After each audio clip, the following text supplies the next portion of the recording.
여러분 안녕하십니까? 백운기입니다. 코로나19 상황이 심상치 않습니다. 나흘 만에 다시 500명대를 기록했습니다. 오늘 뉴스와이드 먼저 코로나19 상황부터 점검해 보겠습니다. 백순영 가톨릭의대 명예교수 나오셨습니다. 어서 오십시오. 안녕하세요.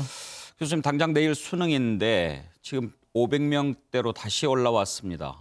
이 추세 어떻게 보십니까? 예, 문제는 이게 하루의 숫자가 문제가 아니라 전체적인 추세가 어느 정도 평평하게 갔었는데 이것이 감소 추세에서 약간의 상승 추세로 가는데 이것이 거의 상승 추세로 갈 가능성이 더 많아진다는 것이죠. 예. 여러 가지가 있는데요. 일단 감염 재생산 지수가 높아지고 있고 방역망 내에서의 통제 비율도 상당히 낮습니다. 지금. 또 이 진단검사 대비 확진자 수인 양성률도 지금 2%를 넘어가고 있거든요.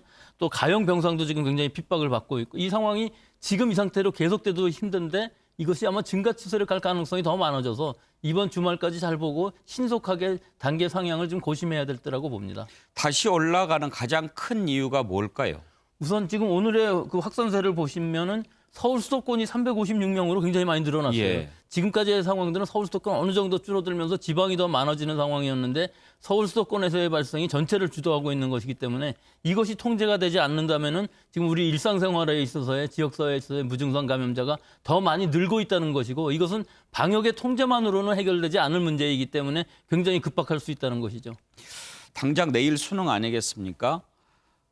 50만 명 가까운 수험생들이 시험을 치르게 되고 그러면 그로 인해서 또 모이는 사람들도 많아지고 한꺼번에 몰리는 상황이 생기는데 매우 우려스러운 일이 되겠죠. 우리 여러 가지를 해서 잘 넘어왔습니다. 뭐 선거도 했었고 뭐 여러 가지 행사들이 있었는데 잘 넘어왔지만 공무원 시험도 있었고 임용 시험도 있었고 하지만 이번 시험은 거의 50만 가까운 학생들이 시험을 보면서 실제 그 안에서의 감염이 어느 정도 일어날지 뭐 거의 통제가 될 수도 있습니다만은 실제로는 그 사람들을 진단해 본 것은 아니기 때문에 예. 이런 학원들에서의 공부하면서의 접촉 같은 것들에 있어서 지금 누적되어 온 사람들이 한꺼번에 모였다 헤어지면서 어느 정도 지금 확산이 될 것인지를 분명히 모니터링할 방법이 있어야 되는데 시험 볼 때 그 감독 교사들은 진단을 한다고 하지만 일단 학생들은 그런 진단할 계획이 없거든요. 그러니까 학생들은 시험 보고 난 후에 조금이라도 증상이 있거나 하면은 바로 진단 검사를 받아서 빨리 발견하지 않으면 이게 걷잡을 수 없을 수도 있습니다. 예. 그런데 교수님 최근에 걱정스러운 얘기를 하나 들었습니다. 일부 대학에서 코로나 확진자 같은 경우 그리고 자가격리자들도 면접 시험을 못 보게 하겠다 그런 방침을 정한 학교가 있다고 그래요. 이건 뭐 대학 당국마다 다 다를 텐데요. 예. 이 방역이 완전하다 그러면 할 수 있겠지만 특히 자가격리자나 확진자의 경우에 있어서는 그 병상 또는 자가격리가 되어 있는 상태에서 생활치료센터라든지 혹은 자가격리 시설 안에서 벗어날 수가 없거든요. 예. 그러면은 시험을 보러 간다 그러면은 이탈이 되는 것인데 학생들의 입장에서 보면 자기의 일생이 걸린 시험인데 예. 수능 끝나거나 수시라든지 논술을 보러 가야 되지 않겠습니까? 그러니까요. 그러면은 이 학교에 따라서 그것을 못 보게 한다 그러면은 위반하는 이 부작용들이 많이 생길 수밖에 누가 없고. 내가 확진 판정 받았다 이렇게 막 밝히고 싶겠습니까? 그럼 그렇죠. 검사를 안 하고 싶어 하겠죠. 그렇죠. 그러니까 일단은 확진된 사람이야 병원에 입원돼 있으니까 예. 나가기 어려울지 몰라도 자가격리자 혹은 증상이 있는 사람은 예. 아무리 심한 증상이 나타나더라도 절대로 진단받으러 안 갈 것이거든요. 예. 그러니까 이런 부분에 있어서의 이 확산이 일어난다 그러면 걷잡을 수 없는 거기 때문에 방역 당국하고 대학 당국하고 의논이 돼갖고 어디까지 시험을 볼 수 있는지 확실하게 잘 정해주고 그걸 수험생들이 납득할 수 있는 정도가 돼야만이 그런 진단을 잘 받고 수용성이 생기는 것이지 이것이 무조건 안 한다 그러면 편하죠. 시험 다 못 보게 예. 하느냐 편하겠지만 그 개인적인 생각에서 보면은 부모들이나 시험 못 보러 가는데 그 진단받으러 가겠습니까? 아니면 자가격리를 제대로 하겠습니까? 일단 어떻게 해서든지 속이고서라도 하라고는 부작용이 생기기 때문에 이 부분은 지금부터라도 좀 더 고려가 돼야 될 것으로 봅니다. 아무리 조심하고 또 조심해도 감염이 될 수도 있는 상황 아닙니까? 지금 이런 추세 속에서. 그러면 꼭 내 잘못이 아닌 경우 그것 때문에 일생에 한 번 있는 그런 기회를 놓친다는 것 너무 불공평하지 않나요? 그 제일 중요한 부분이 내가 증상은 있지만 코로나인지 아닌지 알 수는 없는 상황이지 않겠습니까? 그럼 대부분은 일단 진단을 받으러 가는 것이 일상적인 상황인데 지금은 만약에 내가 가기 싫다고 생각한다면 이게 큰 문제가 될 수 있는 것이거든요.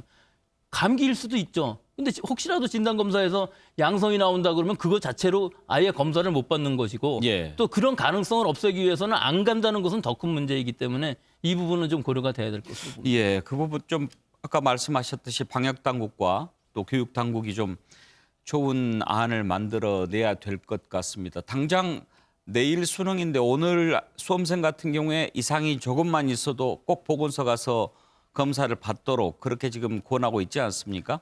근데 그 부분도 권하고는 있는데요. 이 개인적인 입장 또는 학부모의 입장에서 보면 굳이 오늘 가서 거의 진단을 받게 되면은 내일 확진이 되면 더 자기가 불행해질 수가 있기 때문에 사실은 내일 유증상자로서 그냥 시험을 보러 가는 것이 더 좋다고 생각할 사람들이 대부분이라서 권장은 하지만 이것이 얼마나 수용성이 있는지 이 부분도 좀 문제는 있습니다. 예. 특히 또 걱정되는 게 내일 이제 수능 시험 끝나고 나서 그동안 보면 해방감에 많은 학생들이 이렇게 좀 밖으로 나와서 돌아다니기도 하고 함께 어울리기도 하고 그러는데 내일은 그런 부분을 좀 차단을 어떻게 할 수 있는 방법이 없을까요? 근데 그게 지금 차단이야 되겠습니까? 50만 명이나 되는 학생들이 시험을 보고서 그 해이해지는 거는 이해는 하겠습니다만은 사실은 그 학생들이 전부 대입을 수능을 계속 끝난 다음에 이 입학 전형을 지속한다고 하면은 여러 가지가 있거든요. 논술, 수시, 뭐 면접 다 있는데 사실 그 며칠간의 상황에서 잘못되면은 감기라도 걸리든지 혹은 코로나19에 감염되든지 하면 조금 하고 말씀하신 것처럼 면접, 수능 뭐 전부 다 의미가 없어지는 상황이 될 수가 있거든요. 따라서 올 겨울은 수능 끝난 다음에라도 좀 자기 대학 입시가 끝날 때까지는 좀 조심해야 될 필요가 분명히 있어 보이고요. 예. 이것은 사실은 학생뿐만 아니라 지금 또 부모님 입장에서도 마찬가지입니다. 수능이 끝났다고 끝난 것이 아니고 대입에서 학교가 결정될 때까지는 이런 감기라도 걸리지 않게끔 또 발열 증상만 있어도 시험 보기 상당히 어려운 상황이 될 수밖에 없거든요. 그래서 거의 뭐 자가격리 수준으로 한두 달은 지내야 될 것으로 봅니다. 결국은 스스로 지키는 게 가장 중요할 텐데요.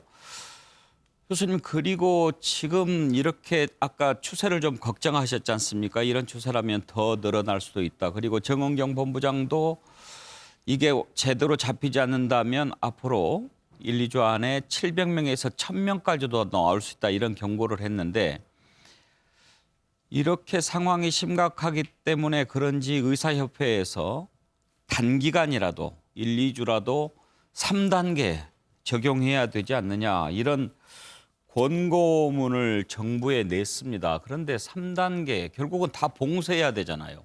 그 전에 3단계랑 또 지금 3단계랑 다른 것이 지금은 5단계 중에서 이 마지막 3단계가 단계죠. 마지막 단계이기 때문에 식당이고 카페고 뭐 전부 문을 닫는 상황이 되는데 물론 이 3단계로 짧게 해서 잘 잡힌다면은 충분히 의미가 있겠습니다만은 우리 국민들이 이것도 납득을 해야 되는 수용성이 있어야 되거든요. 갑자기 3단계로 해서 다 문을 닫아버리게 되면은 여러 사람들이 이거에 반발할 수가 있기 때문에 수용성 또한 문제가 될 수 있기 때문에 우리가 5단계로 정할 때 2.5단계, 3단계 이렇게 한 이유가 국민들이 잘 따라줘야 되는 것이 더 중요합니다. 단계가 상향되면 분명히 줄어들긴 하겠지만 그것이 효과를 보려면은 우리 국민들이 방역수칙 잘 지키시고 개인위생 잘 지키시고 사람 간의 접촉, 만남을 아주 절제해야 되는데 이것이 꼭 이 방역당국의 얘기대로 되지는 않는다는 것이죠. 따라서 우리 국민들이 자각하면서 잘 민주적으로 지킬 수 있는 단계수 정도 상당히 필요한 시기라고 보여서 하지만 지금 2단계라는 것은 통제가 안 된다면은 신속하게 2.5단계로 올리는 것이 중요한 부분이고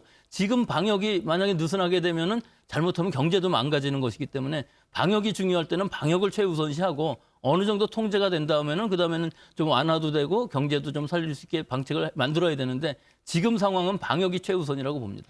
일단 의사협회는 방역을 깊이 생각하다 보니까 3단계 얘기까지 나온 것 같은데 교수님 의견을 정리하자면 3단계는 국민들이 받아들이기에 너무 부담스럽고 2.5단계 정도는 검토해 볼 필요가 있다 이런 말씀이시군요. 예. 알겠습니다. 오늘 말씀 감사합니다.